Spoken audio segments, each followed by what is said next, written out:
I mean, the cricketer came first. Yeah. I got to know Sachin much later, so it has to be Sachin the cricketer, in the sense that he's one of the first of my heroes who was younger to me. So the cricketer comes first. Sachin is, I can't say Sachin is one of my friends. I've got to know him over the years. I've interviewed him several times. One of the things that stood out, not only with Sachin, but that generation of players, Sachin, Rahul, Anil, Saurav, Lakshman. I don't think you will get, this is a passing of an era. And Sachin was the last link to that generation who not only played their cricket in a certain way, also conducted themselves in a certain way. I think that's the thing I will miss the most, because all the other guys have gone, Sachin is going. I don't think you will see guys like this anymore. Not only cricketers, but as human beings, the way they made, I became a journalist later. I started writing on cricket much later. But guys like this made you proud also to be an Indian, because when you went out and people not only talked about them as great cricketers, but also they talked about them being great human beings.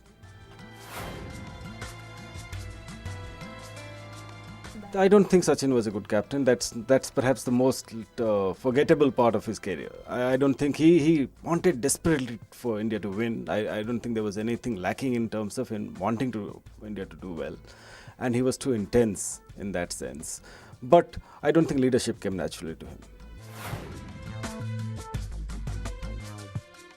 I think he expected a lot. No, he expected a lot from his teammates. I don't think first of all, we must acknowledge that he had a very weak team. When Sachin was leading, 1999 in Australia, he was the only batsman. He was, all the other guys were boys. So he led in difficult tours. He led in South Africa, he led in Australia. He didn't lead too much at home.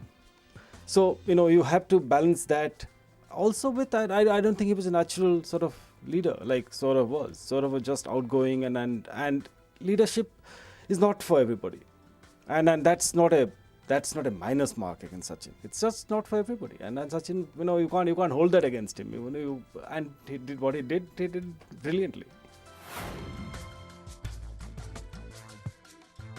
As a cricketer, and I think in that sense he was the most wholesome and complete batsman I've seen.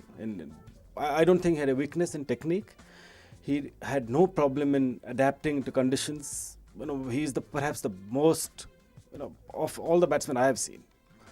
I have not seen Bradman. I've seen a bit of Richards. But Sachin had virtually no flaw in his technique.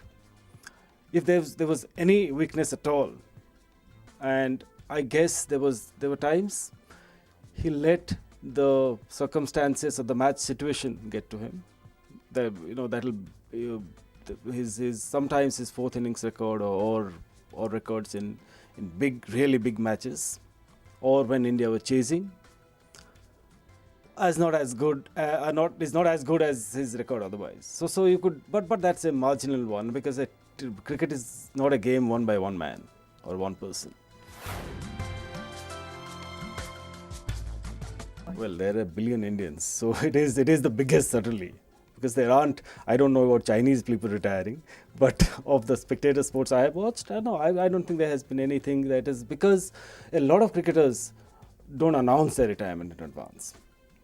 All our greats who went recently, they all went. Even Gavaskar went suddenly. Gavaskar announced it, in fact, in London. He had played his last match. Rahul did that. Lakshman did that. Kapil Dev announced it after playing his last test. I think Saurav did it just before the series. But nobody has, and Tendulkar needed to do that, in the sense that he needed to give his fans a chance to say goodbye to him. And yeah, so I can't see. I was at Steve Waugh's farewell in South Africa when he retired, and it was pretty big and nice occasion, and then people used to come with red handkerchiefs jutting out of his pockets, but nothing like this. We're loud people, and we make a lot of noise about us, about our heroes. So yeah, and I think it has deserved it, because Tendulkar, there was the Tendulkar and his numbers, and Tendulkar's relationship with fans. I don't think there'll be ever anybody who will elicit such kind of emotions for so long from fans. That's never going to happen.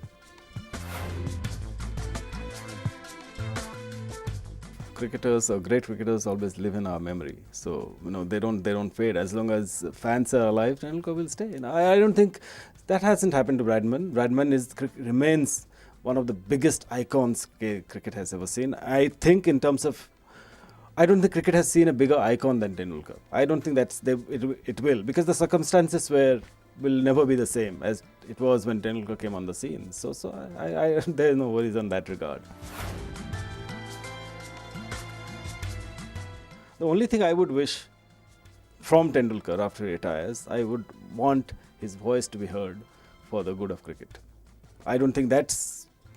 If you say that, if what disappoints me about Tendulkar a bit, that will be that Tendulkar should use his stature for the good of the game a little more.